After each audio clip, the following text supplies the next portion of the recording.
Today I've come to a place that's got the potential to be one of the most interesting places I've ever visited. It's located just on the outskirts of Kutaisi, and I'm not too sure how to pronounce it. It's one of those funny names, funny Georgian names. It's a place built up in the 1930s as a place for the Soviet elite to come and rest. So I'm in the train station now. It ceased functioning many years ago by the looks of it.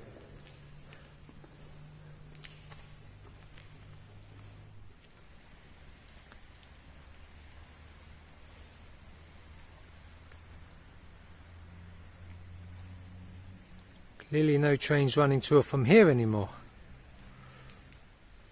It's a place famous for its sanatoriums, most of which are now lying derelict, but one or two of them have been renovated and are still functioning. Although the town feels completely abandoned, people do still live here. As you can see, it's a very green place, and that's the idea. It's where all the dignitaries from Moscow could come, escape their stressful jobs. Stalin himself, the leader of the USSR, came here. Here's the first one then. As you can see, it doesn't quite look as smart as it did in the book I've got.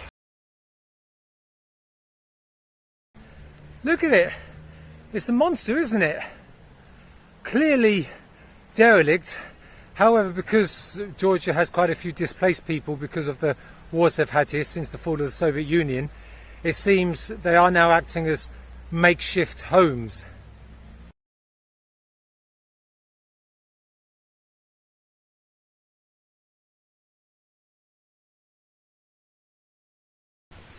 So I'm just standing in what once upon a time was a hotel room.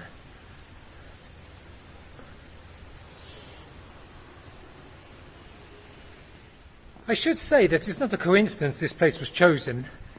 It happens to be a place where they have natural thermal springs and things like that, and those are believed to have some kind of healing power, so people came here to cure rheumatisms and other type things like that.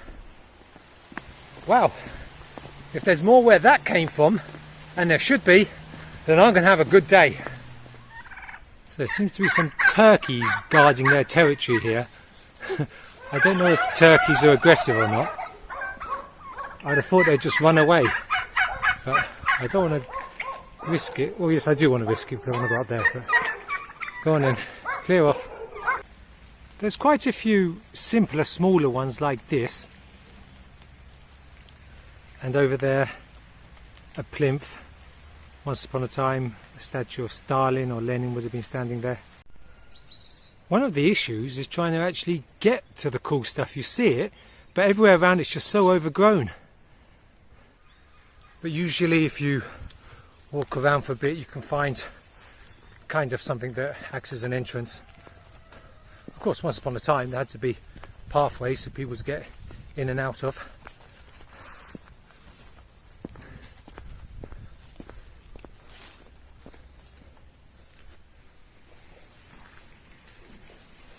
Let's not forget that these places used to be probably amongst the most prestigious places in the whole of the ex-USSR. Like I said, the leader himself came here, and Ministry of Defence people, all of those. So these places had to be good, and they were good. Which is why seeing them now in the state they're in, it's kind of a shame, because in the 1930s an awful lot of expense would have went to making these. Actually just goes to show, doesn't it, the priorities of what was supposed to be the people's state. In the 1930s there was famine and poverty and all sorts of other things, but you wouldn't have noticed it if you're one of the leaders coming here. You'd have thought everything was hunky-dory. needless to say, such places were out of reach for the workers of the workers' state.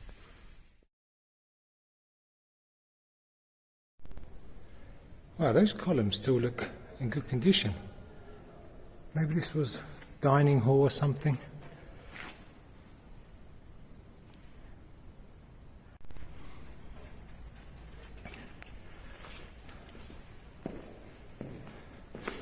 Wow, this one's fast becoming my favourite.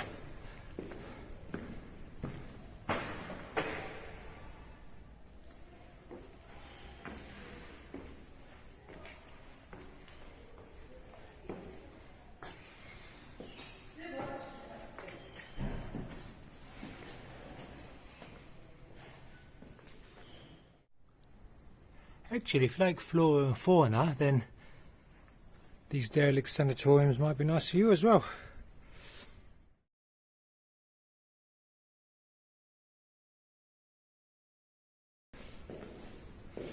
So, most of the ones I've been to so far have had people living in them.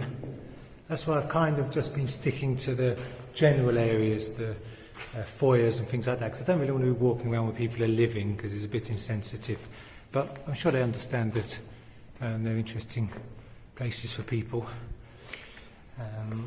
And I've bumped into a couple of people, said hello, and they said hello back, so they seem perfectly cool with it. To be honest, most of the cool stuff's going on the outside anyway. Such ones I'm normally not so keen on. I prefer a bit of life about them, because otherwise they could just have been taken over by angry dogs. So, the key is stealth. Dog's hearing's not very good, but their smell's great. So, I just want to keep a low profile and be as quiet as I can. And then maybe I should be okay. So, let's go have a look, shall we? See what we find. Yeah, so this one, there's not much life here at all. So, don't think there's anything to see as well, so might as well move on. Actually, I entered from a back entrance to try and save time walking round, and it looked quite empty and dark and sinister where I entered, but actually it seems there might be some life in the other side of the building. These buildings are so huge, you know. There could be life in one half, and if you're in the other half, you wouldn't even know. The town even has a little museum that I just tried to visit, but it's closed today, unfortunately. It seems there's somebody else who appreciates Soviet art. I bet you that's that group of turkeys that tried to intimidate me earlier, because they were heading down in this direction as well. I've seen about half the town so far, I think. It's a little bit, although it's only small, it's kind of spread out and getting between the places because it's so derelict and abandoned. It takes time, so progress has been a bit slow. That's partly my fault as well. I've been enjoying it so much that I haven't wanted to rush. What I've seen so far seems like, as I thought, the town was built up from the 1930s. A lot of the sanatoriums were from the 30s, 40s and 50s, but I have noticed a couple of them perhaps later, from the 60s and 70s. So I reckon they kept on building until the 70s, and then by the time the 80s had come, the USSR was starting to fall apart, and so they didn't bother anymore. I remember this one from my book. And as you can see, it's not a sanatorium, it's a spring.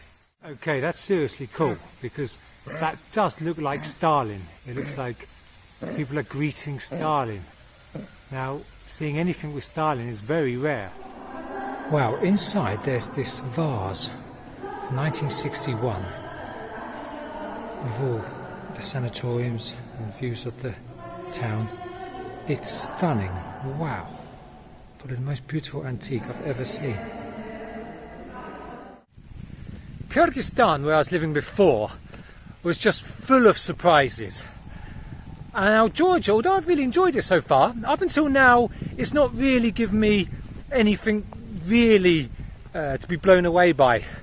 But wow, today that's happened. I'm in the very town centre now, and behind me you might be able to see a sanatorium that is operating. It's been renovated or opened.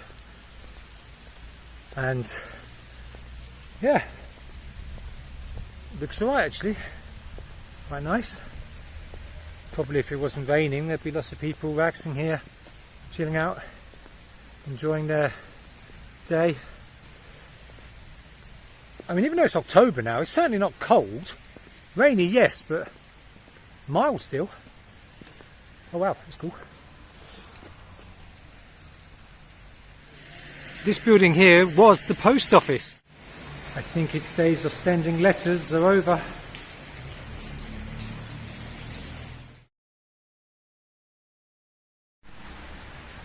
This one's located right in the city centre, right near the main square. But really in these places, it's all about the little details. The fountains, the columns, and the artwork as well.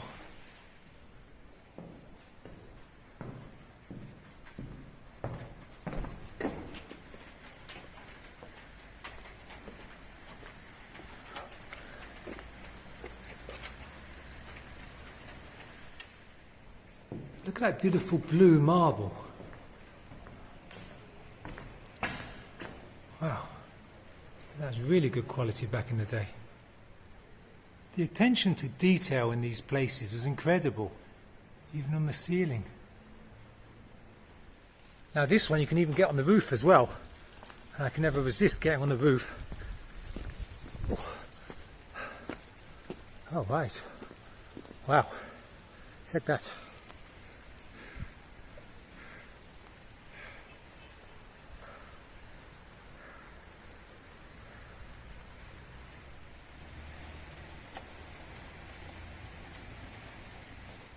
Forget about getting a short episode today, guys.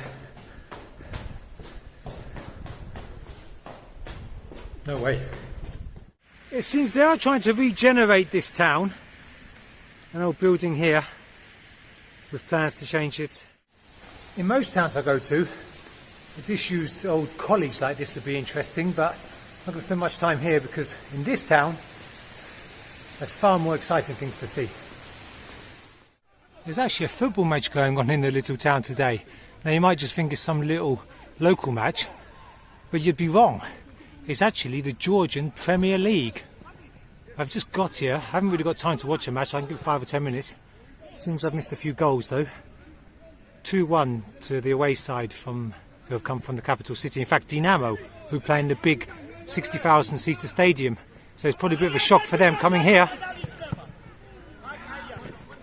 The funny thing is, I think at the moment in Georgia, spectators aren't allowed to come to the stadiums. But in a small stadium like this, it doesn't really matter. You can just stand where I am and get a great view, stand where those people are up there. There's a sanatorium there behind the stadium, but this is the first time I've seen one fenced off, so maybe we won't be able to get inside that one. Yeah, I'm not going to climb over any fences today, I don't need to, there's enough sanatoriums that you can just walk freely around without doing that, and if it's fenced off it could be for a reason. So not going to be a bad ass for once. The one next door looked fenced off as well, but I've just come across a gateway, so not going to miss that opportunity. So this is rare. This looks like one that's still seemingly in quite good condition, but where people are not living in. So that's very unusual actually.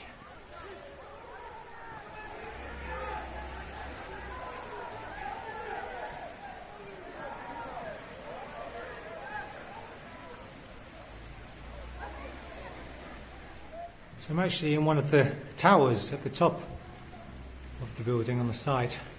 And this sanatorium is actually in very good condition. I'm surprised people aren't living in it. Or maybe that's why it's in good condition, because people aren't living in it. Relatively speaking, of course, good condition. It seems the match is still going on. And how cool is it that there's a match late afternoon now, rainy day, grey, miserable, but yet no floodlights have gone on. It's quite rare. I guess there are no floodlights to put on. I say this one is beautiful.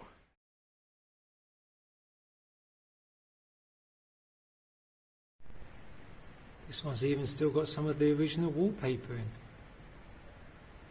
These places are a bit like the USSR itself. Of course, once a great superpower, now doesn't exist anymore, just like these sanatoriums.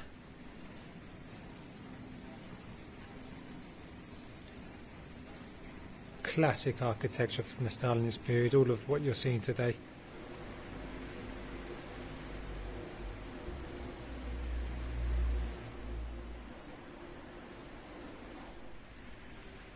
I guess actually there was a cinema as well at some point.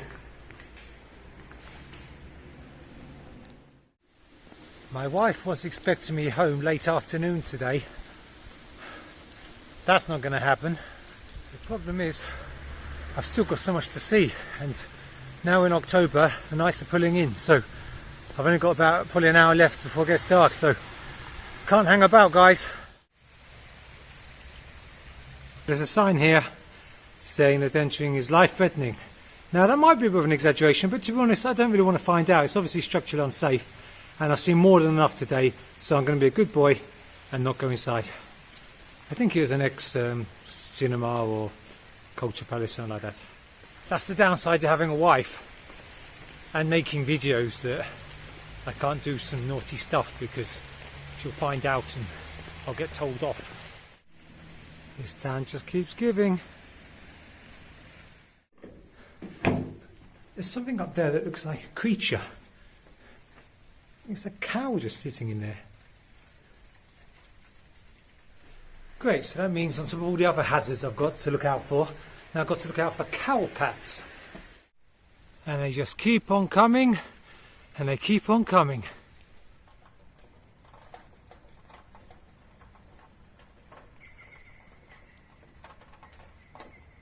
Look at that nice curvy stairwell.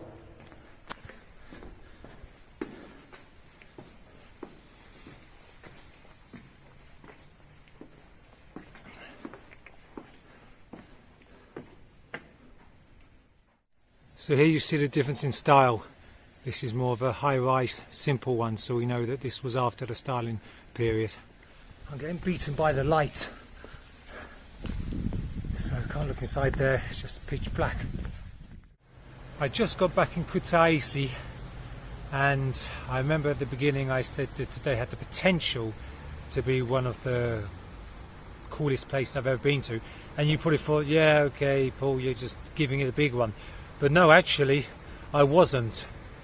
Today was probably the coolest day I've had in 20 years of travel.